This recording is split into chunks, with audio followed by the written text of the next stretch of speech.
వాగర్థావివ సంపృక్తౌ వాగర్థ ప్రతిపత్తయే జగతః పితరౌ వందే పార్వతీ పరమేశ్వరౌ.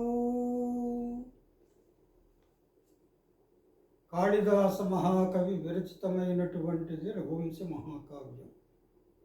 పంచకావ్యాలలో ఒకటి. రఘువంశపురాజుల యొక్క చరిత్రనంతా కూడా చాలా మధురంగా, స్పష్టంగా, గొప్పగా చెప్పినటువంటి కావ్యం ఈ రఘువంశం. ఇందులో ఆ వంశములో మొట్టమొదట కీర్తింపబడేటటువంటి రాజు దిలీప్ మహారాజు. చాలా గొప్ప రాజు. భూమినంతా కూడా, సముద్ర పర్యంతము ఉన్నటువంటి భూమినంతా కూడా ఒకే పట్టణంలాగా పాలించేటటువంటి వాడు. అతని భార్య పేరు సుదక్షిణాదేవి. కానీ వాళ్ళకిద్దరికీ సంతానం లేదు. ఆ సంతానం కోసము వాళ్ళిద్దరూ తమ కులగురువు అయినటువంటి వశిష్ఠాశ్రమానికి వెళుతున్నారు. ఏదైనా ఒక వ్రతం ఆయన ద్వారా చెయ్యాలి అనే ఉద్దేశంతో, ఆయన ఏ వ్రతం చెప్తే నియమబద్ధంగా చేయాలనే ఉద్దేశంతో పోతున్నారు అన్నమాట. పోతుంటే వాళ్ళ వర్ణన వర్ణిస్తూ ఉన్నాడు. కాప్యభిఖ్యాతయోరాసీత్ వ్రజతో శుద్ధవేషయో హిమ నిర్ముక్తయోర్యోగే చిత్రా చంద్రమసోరివా. ఇక్కడేమిటో వ్రజతో శుద్ధవేషయో, వ్రజతో పోతూ ఉన్నారు వాళ్ళిద్దరూ, సుదక్షిణాదిలీపులిద్దరూ. ఎక్కడికి? వశిష్ఠాశ్రమానికి. మహర్షి దగ్గరకు వెళుతూ ఉన్నారు కాబట్టి శుద్ధవేషయో, నిర్మలంగా ఉన్నటువంటి వేషము గలవారై. వాళ్ళ యొక్క రూపురేఖలన్నీ కూడా, వస్త్రధారణ ఇదంతా కూడా చాలా పరిశుద్ధంగా, నిర్మలంగా ఉంది అన్నమాట. అంటే గొప్ప రఘుతా మహారాజు కదా, ఆభరణాలు, పెద్ద మంచి మంచి వస్త్రాలు ఇవన్నీ కావు. ఒక నిర్మలమైనటువంటి వర్చస్సు కలిగి వాళ్ళిద్దరూ పోతూ ఉన్నారు. మరి వాళ్ళు ఏ విధంగా ఉన్నారంటే, పోతూ ఉంటే హిమ నిర్ముక్తయోర్యోగే చిత్రాచంద్రమసోరివా. వాళ్ళిద్దరూ ఆ విధంగా పోతూ ఉంటే కాప్యభిఖ్యాతయోరాసీత్ అంటున్నాడు. కాపి అంటే ఏమిటంటే చెప్పుటకు సాధ్యం కానటువంటి, చెప్పుటకు అలవి కానటువంటి ఏదో ఒక అభిఖ్య, శోభ, కాంతి వాళ్ళిద్దరిలో కనపడుతూ ఉందట. మరి ఉపమానం ఏం చెప్తున్నాడు కాళిదాసు అంటే, హిమ నిర్ముక్తయోర్యోగే చిత్రాచంద్రమసోరి. హిమ నిర్ముక్తయో అంటే మంచు కాలం అయిపోయింది అనుకోండి, అప్పుడు ఆ మంచు కురియడం అనేది పోతుందన్నమాట. అప్పుడు ఈ చిత్రా నక్షత్రము, చంద్రమసహ చంద్రుడు, వాళ్ళిద్దరు జంట ఎంత పవిత్రంగా, ఎంత కాంతివంతంగా ఉంటుందో అంత కాంతివంతంగా ఉన్నది అని చెబుతూ ఏమంటారు, కాపి అభిఖ్య అంటున్నాడు. ఇది ఇదమిత్తంగా ఇంతటి శోభాని వర్ణించుటకు సాధ్యం కానటువంటి ఒక గొప్ప శోభ, కాంతి అనేది వాళ్ళిద్దరిలో కనపడుతుందట, సుదక్షిణా దిలీపులలో. ఆ విధంగా వాళ్ళు పయనమై వశిష్ఠాశ్రమానికి వెళుతూ ఉన్నారు అని చెప్తున్నాడు. పరిశుద్ధమైనటువంటి వేషం కలిగారు, తేజోవంతంగా ఉన్నారు. మరి ఆ హిమము, మంచు వదలినటువంటి చిత్రాచంద్రమసుల్లాగా వాళ్ళు కాంతివంతంగా ఉన్నారు అని చెప్పాడు అన్నమాట. కాప్యభిఖ్యాతయోరాసీత్ వ్రజతో శుద్ధవేషయో హిమ నిర్ముక్తయోర్యోగే చిత్రాచంద్రమసోరివా.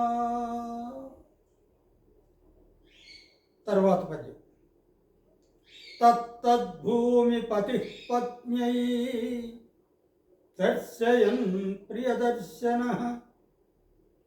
అభిలంఘితమధ్వానం బుబుదేన బుధోపమః. ప్రియదర్శన అంటే ఇష్టంగా చూడదగినటువంటి వాడు అన్నమాట. ఆ మహారాజును చూస్తూ ఉంటే ఇంకాసేపు ఇష్టంగా చూడాలి అని అనిపించేటటువంటి నిర్మలమైనటువంటి వాడు అన్నమాట ఆ రాజు. అలాంటి ఇష్టంగా చూడదగినటువంటి ఆ రాజు, ఆ భూమిపతి, ఆ రాజు తత్తత్పద్యై దర్శయన్. తత్తత్ అంటే మార్గంలో ఆమెకు విశేషాలన్నింటినీ కూడా దేన్ని వర్ణించి చెప్పాలనో వాటినన్నింటినీ కూడా వర్ణించి చెబుతూ చూపెడుతూ ఆయన బుధోపమః అంటున్నాడు. బుధుడు అంటే ఒక గ్రహం. మనకు నవగ్రహాలు కదా, నవగ్రహాలలో బుధుడు ఒక గ్రహం. ఆ బుధుడులాగా మరి ఉన్నాడన్నమాట. ఎవరు? ఈ మహారాజు దిలీపుడు. అపిలంఘితమధ్వానం నబుబుదే. మరి లంఘితమధ్వానం, లంఘితం దాటబడినటువంటి అధ్వానం మార్గమును నబుబుదే, ఎంత దూరం వచ్చినాము అని తెలియకుండా మరి అన్నమాట. ఒక చక్కటి ప్రయాణం చేస్తూ ఉన్నాము, ఒక రైల్లో కూర్చున్నాము, కిటికీ దగ్గర కూర్చున్నాం అనుకోండి. మరి ఒక జంట కిటికీ దగ్గర కూర్చుంటే ఆ కిటికీలో నుంచి ఆ రైలు దాటిపోయేటటువంటి దృశ్యాలన్నిటి కూడా చూపెడుతూ చెప్తూ ఇది పలానా అది పలానా అని అందంగా వాళ్ళిద్దరూ చెప్పుకుంటూ పోతూ ఉంటే మరి వాళ్ళు దాటిపోయినటువంటి దూరమే వాళ్ళకు గుర్తుండదన్నమాట. ఆ విధంగా మైమరచి ఆయా దృశ్యాలను వాళ్ళు చూస్తూ ఉన్నారు అని తాత్పర్యం. వీళ్ళిద్దరు కూడా అంతే. ఆయా దృశ్యాలను బుబుదోపముడైనటువంటి ఆ ప్రియదర్శనుడైనటువంటి ఆ దిలీప్ మహారాజు తన భార్యకు చూపెడుతూ దాటిపోయినటువంటి మరి ఆ దూరాన్నే, ఎంత దూరం మనం వచ్చాము అనేదే మర్చిపోయాడు అన్నమాట. అపిలంఘితం అధ్వానం బుబుదే నా బుబుదే బుధోపమః. తెలుసుకోలేకుండా ఉన్నాడు అని ఇక్కడ ఆయా వింత వస్తువులను భార్యకు చూపుతూ ఉన్నాడు. ఆ తన్మయత్వంలో మార్గం ఎంత గడిచింది ఎరగలేదు అంటున్నాడు, తెలుసుకోలేకపోయాడు అని చెప్తున్నాడు. తత్తద్భూమి పతి పత్న్యై దర్శయన్ ప్రియదర్శన అపిలంఘితమధ్వానం బుబుదేన బుధోపమః. దాని తర్వాత మరొక పద్యం, మరొక శ్లోకం. స దుష్ప్రాపయశాః ప్రాపత్ ఆశ్రమం శ్రాంతవాహనః సాయం సంయమినస్తస్య మహర్షేః మహిషీసకః. దుష్ప్రాపయశాః అంటున్నాడు, శ్రాంతవాహనః అంటూ ఉన్నాడు. ఆ దిలీపుడు దుష్ప్రాపయశాః, గొప్ప యశస్సు కలిగిన వాడు. ఇతరులెవరూ కూడా పొందుటకు సాధ్యం కానటువంటి గొప్ప యశస్సు కలిగిన వాడు ఆ దిలీపుడు. శ్రాంతవాహనః, ఆయన గుర్రాలు అన్నీ కూడా అలసిపోయి ఉన్నాయి, చాలా దూరం వచ్చాడు కాబట్టి. మహిషీసకః, తన పట్టపురాణి ప్రక్కన ఉన్నది, పట్టపురాణి తోడుగా ఉన్నదన్నమాట. అలాంటి ఆ దిలీపుడు సాయంకాల సమయానికి సంయమిన నియమవంతుడైనటువంటి మహర్షి అయినటువంటి వశిష్ఠుని యొక్క ఆశ్రమానికి చేరాడు అంటున్నాడు. సాయంకాలం అయింది. ఆ రాజ్యము నుంచి వాళ్ళు వశిష్ఠాశ్రమానికి బయలుదేరితే, వశిష్ఠాశ్రమం ఎక్కడో మరి వనాల్లో ఉంటుంది కదా, వనాల్లో కదా మరి మహర్షులంతా ఉంటారు. ఆ వనానికి పోయేటప్పటికి బాగా సాయంకాలం అయిపోయింది. ఆయన యొక్క రథానికి మరి కట్టబడినటువంటి గుర్రాలన్నీ కూడా బాగా అలసిపోయాయి. అందువల్ల అలసిపోయినటువంటి గుర్రములు గలవాడు, మరి గొప్ప కీర్తిమంతుడు అని ఒక విశేషణం కూడా వాడు. దుష్ప్రాపయశ, ఇతరులకెవరికి పొందుటకు సాధ్యం కానటువంటి గొప్ప కీర్తి కలిగిన వాడు. మహిషీసక, భార్యతో సుదక్షిణతో అన్నమాట, భార్య అయినటువంటి సుదక్షిణ తోడుగా కలిగిన వాడు. 3 విశేషణాలు వాడాడు అతనికి. ఇలాంటి దిలీపుడు సాయంకాలం అయ్యేటప్పటికీ ఆ మహర్షి వశిష్ఠ మహర్షి యొక్క ఆశ్రమానికి చేరాడు అంటున్నాడు.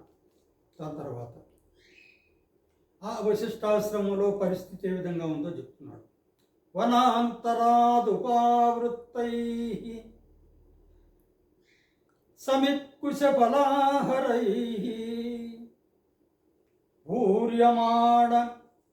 పూర్యమాణమదృశ్యాగ్ని ప్రత్యుద్యాతైస్తపస్విభిః.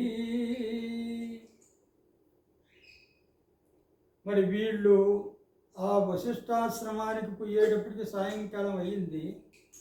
ఆ సాయంకాల సమయంలో ఆ ఆశ్రమంలో ఉన్నటువంటి ఋషులు మహర్షులు ఉన్నారు. వాళ్ళు అడవి నుంచి మరొక వనానికి, అంటే ఈరోజు అక్కడైతే కావలసిన సమిధులు, దర్భలు, పండ్లు ఇవన్నీ కూడా ఎక్కువగా దొరకవు కాబట్టి సమీపంలో ఉన్నటువంటి మరొక అడవికి పోయి వాళ్ళకు కావలసినటువంటి సమిధలు, దాని తర్వాత సమిధులు అంటే కట్టెలు అన్నమాట, కుశములు అంటే దర్భలు, ఫలములు అంటే పండ్లు, వీటినన్నింటినీ తీసుకొని సాయంకాలం అయ్యేటప్పటికి ఆశ్రమానికి తిరిగి వస్తున్నారట. అక్కడ ఉన్నటువంటి ఆశ్రమ మహర్షులు. ఇక్కడ అదృశ్యాగ్ని అనే పదాన్ని వాడుతున్నాడు. మామూలుగా ఆశ్రమాలలో యజ్ఞాలు, యాగాలు నిరంతరాయంగా జరుగుతూ ఉంటాయి కాబట్టి పగటిపూట వాటి యొక్క అగ్ని, ఆ వాటికి సంబంధించిన పొగ ఇవన్నీ కూడా ఆశ్రమంలో ఉంటుంది. కాకపోతే ఇక్కడ సాయంత్ర సమయంలో ఇలాంటి యజ్ఞాలు, యాగాలు చేయరు. అందువల్ల అదృశ్యాగ్ని అంటున్నాడు. కనబడినటువంటి అగ్ని కలిగినటువంటి ఆ ఆశ్రమానికి వెళ్ళారు. వాళ్ళు వెళ్ళేటప్పటికి ప్రక్కన ఉన్నటువంటి అడవిలో సేకరించినటువంటి సమిధలు, దాని తర్వాత దర్భలు, పండ్లు, వీటినన్నింటినీ తీసుకొని ఈ వశిష్ఠాశ్రమంలో ఉన్నటువంటి కొంతమంది మహర్షులు ఈ దంపతులకు ఇద్దరికి ఎదురయ్యారు అని చెప్తున్నాడు అన్నమాట. అది ఇక్కడ వనాంతరాదుపావృత్తై సమిత్కుశఫలాహరై పూర్యమాణమదృశ్యాగ్ని ప్రత్యుద్యాతైస్తపస్విభిః. హరి ఓం తత్సత్.